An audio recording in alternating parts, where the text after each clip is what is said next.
श्री शिवाय नमस्ते, हर हर महादेव। दोस्तों स्वागत है आपका आपके अपने चैनल हिंदू धर्म का ज्ञान पर। दोस्तों आप सभी लोग जानते हैं कि 24 दिसंबर 2024 यानी मंगलवार को पड़ रही है पौष मास की 9वीं तिथि। और दोस्तों यह वह तिथि है जो पौष मास में पड़ने वाली सबसे बड़ी तिथि है, क्योंकि यह मंगलवार के दिन पड़ रही है और इसका बहुत ही बड़ा और विशेष महत्व होता है। पूज्य गुरुजी ने कहा है कि अगर कभी भी मौका लग जाए और पौष महीने की मंगलवार 9वीं तिथि को पड़ जाए तो आप लोगों को 9 लंग वाला उपाय तो अवश्य ही करना चाहिए। इन दोनों का संयोग बहुत ही कम आता है। इसी के साथ में गुरुजी ने अपनी शिव पुराण कथा में बताया है कि इस दिन आपको एक 9 लंग वाला उपाय तो आपको अवश्य ही करना चाहिए, क्योंकि ऐसा दिन पूरे साल में सिर्फ एक ही बार आता है। और दोस्तों आप सभी लोग जानते हो कि मंगलवार 9वीं तिथि का अगर सबसे बड़ा कोई उपाय है तो वह 9 लंग वाला उपाय है। तो दोस्तों मंगलवार 9वीं तिथि के दिन आप लोगों को इस 9 लंग वाला उपाय को जरूर करना है। बहुत लोग होंगे जिन लोगों ने इस उपाय को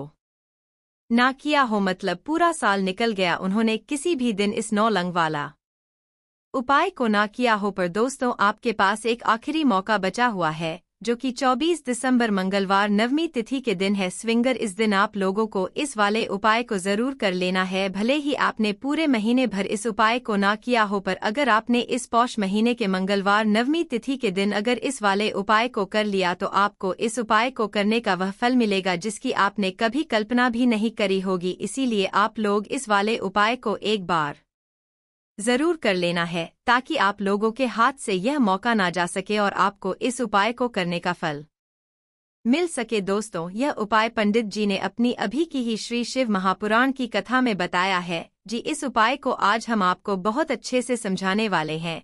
इस वीडियो को देखने के बाद इस उपाय को समझने के लिए आपको कोई और वीडियो को देखने की जरूरत नहीं पड़ेगी। तो चलिए दोस्तों उपाय को शुरू करते हैं। देखिए यह इस पौष महीने के मंगलवार 9वीं तिथि के दिन यह इतना खास होता है, इतना महत्वपूर्ण होता है। देखा गया है कभी कभी बड़े बड़े पूजा पाठ अनुष्ठान से जो मनोकामना पूर्ण नहीं होते, वह पौष महीने की मंगलवार 9वीं तिथि के दिन एक छोटे से उपाय करने से ही आपकी मनोकामना पूर्ण हो जाती है। और बहुत सारे लोगों ने इस उपाय को किया भी है और उनको इस उपाय को करने का फल भी जरूर मिला है। अगर आप लोग भी इस उपाय को करना चाहते हैं तो आप इस उपाय को पहले अच्छे से समझ लेना, सुन लेना, उसके बाद करना। आपको इस उपाय का फल जरूर मिलेगा। और इस उपाय को कर लेने से आपके घर में चाहे किसी भी प्रकार की दुख और समस्या क्यों ना चल रही हो, आपको उसका कारण भी नहीं पता है कि भाई यह समस्या किस कारण से चल रही है। उसका कुछ भी कारण हो सकता है, जैसे पितृ दोष हो सकता है या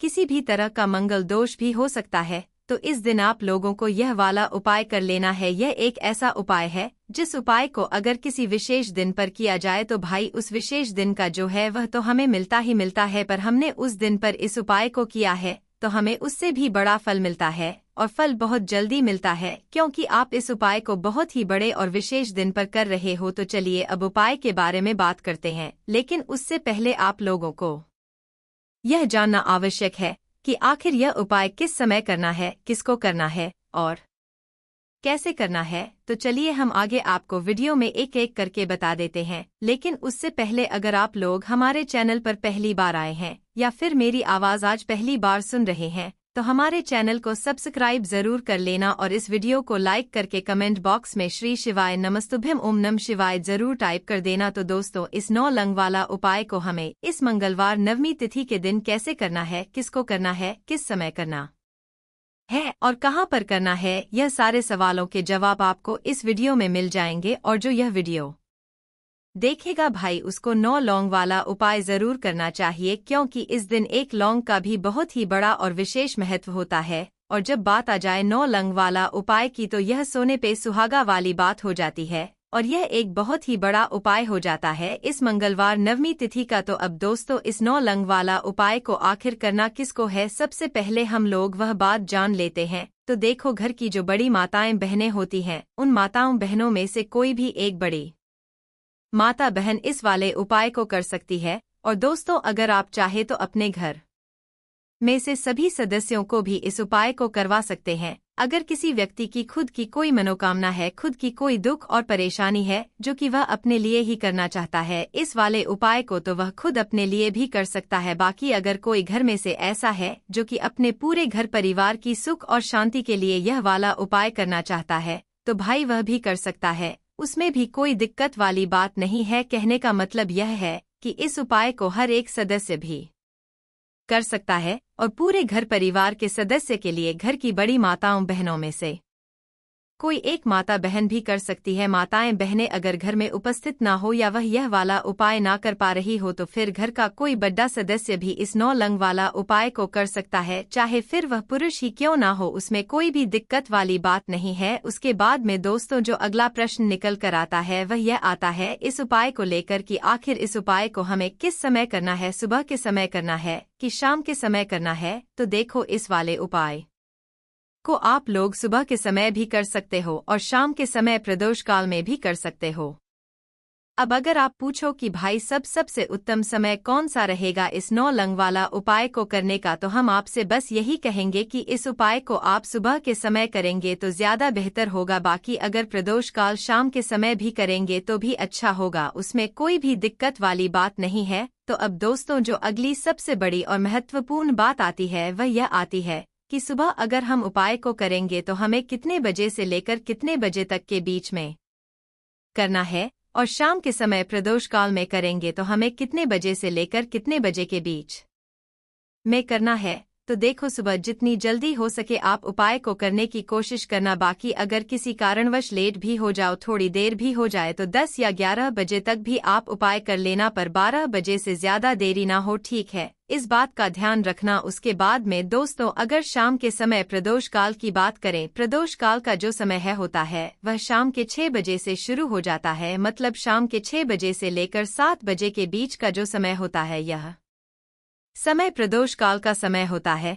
तो आप इस उपाय को 7 या 8 बजे के बीच में भी कर सकते हो, मतलब शाम के 6 बजे से रात 8 बजे के बीच में आप कभी भी इस वाले उपाय को कर सकते हो, उसमें कोई भी दिक्कत वाली बात नहीं है। देखिए, मंगलवार के दिन यह नवमी की तिथि पड़ने के कारण इसका महत्व बहुत अधिक बढ़ जाता है। देखिए, इस वीडियो में हम पूज्य गुरुजी द्वारा बताए गए 2 से दिन बहुत ही खास उपाय बताने वाले हैं जो कि आपको इस पौष मास की महानवमी पर जरूर करने हैं। तो चलिए दोस्तों जान लेते हैं पूज्य गुरुजी द्वारा बताए गए पहले खास उपाय के बारे में। देखिए, इस उपाय के लिए आपको मात्र 9 लौंग लेनी होगी। लौंग आप जो भी लेंगे वह कहीं से भी टूटी हुई खंडित नहीं होनी चाहिए, इस बात का आपको विशेषक ध्यान रखना है। यानी कि प्रत्येक लौंग आपको फूल वाली लेनी है, खंडित नहीं होनी चाहिए, इस बात का ध्यान रखना है। फिर इसी के साथ में आपको एक मिट्टी का दीपक लेना है और इस दीपक के अंदर आपको 2 से 4 कपूर के टुकड़े डाल लेने हैं। अब देखिए, पूज्य गुरु जी ने बताया है कि नवमी में रात्रि का विशेष महत्व होता है, इसीलिए आप यह उपाय यदि रात्रि के समय में करते हैं तो आपके लिए बहुत ही सर्वोत्तम होता है। देखिए, सबसे पहले तो आपको यह जो सभी सामग्रियां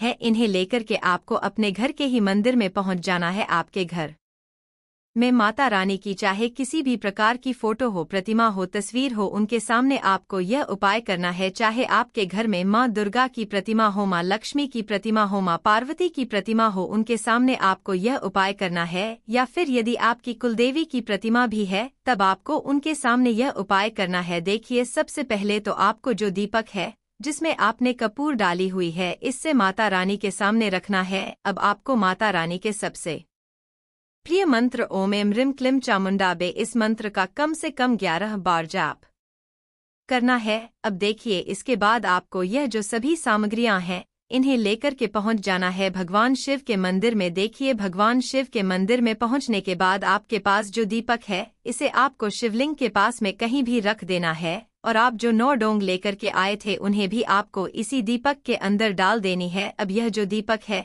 इससे आपको प्रज्वलित कर देना है। दीपक को प्रज्वलित करते समय आपको श्री शिवाय नमस्तुभ्यं या फिर ओम नमः शिवाय इस मंत्र का लगातार जाप करते रहना है। देखिए, जब तक यह दीपक प्रज्वलित हो रहा है तब तक आपको शिवलिंग के सामने बैठे रहना है, और जब भी यह दीपक बुझ करके ठंडा हो जाए इसकी राख जो है उससे आपको निकालना है और इस राग को आपको शिवलिंग पर ही समर्पित कर देना है। देखिए, यह उपाय इसीलिए विशेष है क्योंकि यह दीपक जब भी आप शिवलिंग के सामने प्रज्वलित करेंगे और प्रज्वलित करने के बाद लौंग की जो राख बनेगी उसे आप शिवलिंग पर अर्पित करेंगे और आपको शिवलिंग के सामने बैठकर आपकी जो भी विशेष मनोकामना है जिसके लिए आप यह उपाय कर रहे हैं, उस मनोकामना को आपको महादेव से बोलना है। पूज्य गुरुजी ने बताया है यदि आप अपनी आर्थिक समस्याओं को दूर करने के लिए यह उपाय कर रहे हैं तो उनके लिए आपको प्रार्थना करनी है। धन धान्य के लिए यह उपाय कर रहे हैं तो फिर आपको उसके लिए प्रार्थना करनी है। व्यापार की बढ़ोतरी के लिए यह उपाय कर रहे हैं तो फिर आपको उसके लिए प्रार्थना करनी, या फिर यदि आपकी ऐसी कोई भी मनोकामना है जिस मनोकामना की पूर्ति के लिए आप यह उपाय कर रहे हैं तो उस मनोकामना का आपको मन में स्मरण करना है और फिर महादेव से आपको मनोकामना को परिपूर्ण करने की प्रार्थना कर लेनी है। पूज्य गुरुजी ने बताया है कि जो भी व्यक्ति नवमी की तिथि पर यह उपाय कर लेता है तो माता रानी जाते जाते उसके सारे कार्य सिद्ध कर देती है तथा महादेव आपके जीवन में सुख समृद्धि के भंडार भर देते हैं। इसीलिए आपको अपनी किसी भी प्रकार की मनोकामना को परिपूर्ण करने के लिए यह विशेष उपाय इस नवमी की तिथि पर जरूर करना है। अब दोस्तों, हम जान लेते हैं पूज्य गुरुजी द्वारा बताए गए दूसरे खास उपाय के बारे में। देखिए दोस्तों, इस उपाय को करने के लिए आपको मात्र एक हरी इलायची लेनी है। यदि आपके पास 3 हरी इलायची हैं, 5 है, 7 है, 11 है, जितनी भी आपके पास है उतनी आपको ले लेनी है, लेकिन आपको कम से कम एक हरी इलायची तो लेनी ही है।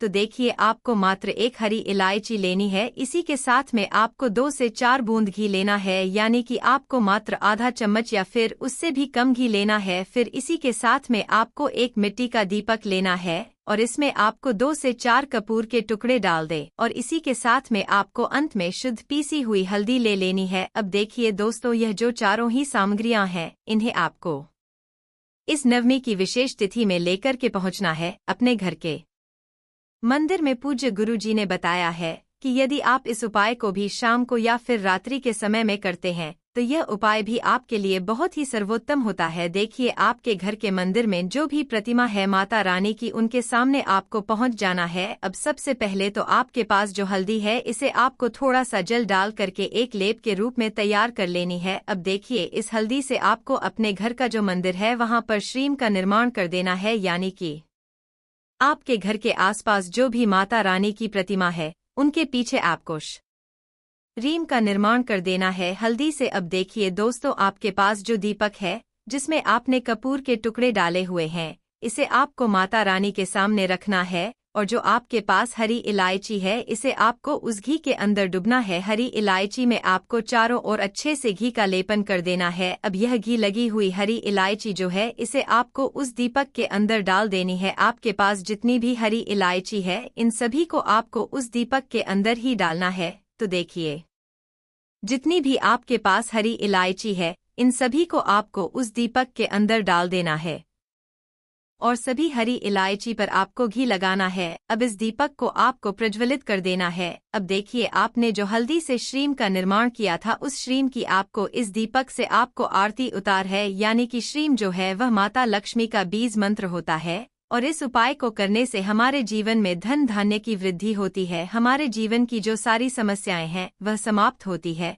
जो भी रुपए और पैसों की समस्याएं हमारे जीवन में चल रही है वह सभी समाप्त हो जाती है। माता रानी हमारे जीवन में धन धान्य के भंडार को भर देती है। इसीलिए आपको यह विशेष उपाय जरूर करना चाहिए। तो देखिए, इस दीपक से आपको माता रानी की सबसे पहले तो आरती उतार लेनी है। आरती उतारते समय आप ओम महालक्ष्मी नमः इस मंत्र का लगातार जाप करते रहे। अब इस दीपक को आपको माता रानी के सामने ही रख देना है और आपको माता रानी के बीज मंत्र ओम एम ह्रीम क्लीम चामा विशेष मंत्र का वहीं पर कम से कम 11 बार या फिर 21 बार या फिर 108 बार जाप करना है। फिर आपको आरती उतारने के बाद मंत्रों का जाप करने के बाद माता रानी से प्रार्थना करनी है कि हे माता रानी, मेरे जीवन में जो भी धन की समस्या चल रही है, आर्थिक संकट चल रहे हैं, उन सभी को आप दूर करें और हमारे घर में हमेशा धन धान्य के भंडार भरे रहे। इस प्रकार से आपको कामना करनी है। पूज्य गुरुजी ने बताया है कि यदि आप नवमी की तिथि पर यह उपाय करेंगे तो आपके जीवन में कभी भी धन के भंडार खाली नहीं होंगे और आपके जीवन से हमेशा के लिए जो आर्थिक समस्या है उनका अंत हो जाएगा। अब दोस्तों हम जान लेते हैं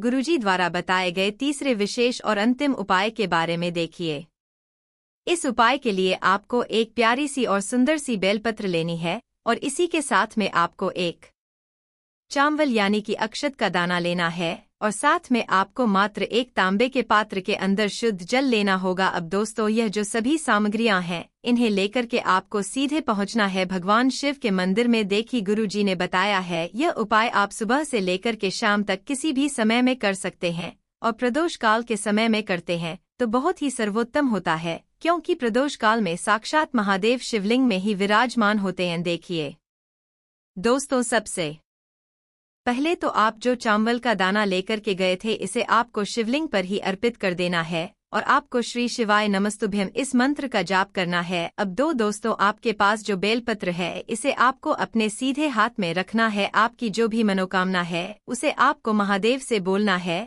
और यह जो बेलपत्र है इसे भी आपको भगवान शिव के शिवलिंग पर ही अर्पित कर देनी है। बेलपत्र की चिकनी साइड शिवलिंग से स्पर्श होगी, डंडी वाला भाग जलाधारी की ओर रहेगा। इस प्रकार से आपको यह बेलपत्र अर्पित कर देनी है। फिर अंत में जो आपके पास एक लोटा शुद्ध जल है इसे आपको भगवान शिव के शिवलिंग पर ही धीरे धीरे अर्पित कर देना होगा। श्री शिवाय नमस्तुभ्यम इस मंत्र का लगातार जाप करते हुए अब आपको शिवलिंग के सामने बैठकर भगवान शिव से प्रार्थना कर लेनी है। पूज्य गुरुजी ने बताया है कि जब भी हम चावल का दाना और बेलपत्र शिवलिंग पर इस प्रकार से अर्पित करते हैं तो महादेव जो है वह हमारे जीवन से सारे संकट समस्याओं को दूर करते हैं और आपके जीवन में भी सुख समृद्धि तथा वैभव की प्राप्ति होती है। तो दोस्तों यह थे पूज्य गुरुजी द्वारा बताए गए कुछ बहुत ही खास उपाय। अगर आपको जानकारी अच्छी लगी हो तो वीडियो लाइक करिएगा। मिलते हैं फिर एक नए वीडियो के साथ। श्री शिवाय।